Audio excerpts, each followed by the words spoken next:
যদি আমেরিকার সম্মতি ছাড়া তেল কিনতে না পারেন, তাহলে আপনার সঙ্গে আমাদের চুক্তি করার কি অর্থ? সেই চুক্তি কি আপনারা বাস্তবায়ন করতে পারবেন? মাথা নিচু করে চলে এসেছে বাংলাদেশের প্রতিনিধি দল বাংলাদেশের জনগণকে মাথা উঁচু করার জন্য। আমরা বলি জনগণ সার্বভৌম, ফলে জনগণের জানার অধিকার আছে, কি চুক্তি হবে? আমরা বলি সংসদ সার্বভৌম, ফলে সংসদে আলোচনা হতে হবে কি চুক্তি হয়েছে এটা।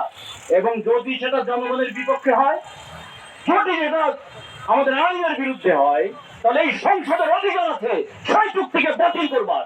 সংসদের কাছে সেই কাজ আমরা দেখতে চাই। সংসদ সদস্যরা গাড়ি পাবেন কিংবা ফ্ল্যাট পাবেন কিনা, তাদের লজ্জা লাগে প্রাইভেট গাড়িতে চড়তে, তারা সরকারি গাড়িতে চড়তে চান, তাদের নাকি বসার জায়গা নাই, এই জন্য তাদের খুব কষ্ট হয়। আমরা বলতে চাই, বাংলাদেশের জনগণের পায়ের নিচের মাটি সরিয়ে দিয়ে আপনারা উপজেলা পরিষদে বসবেন, এই আইন সংসদে পাস হবে?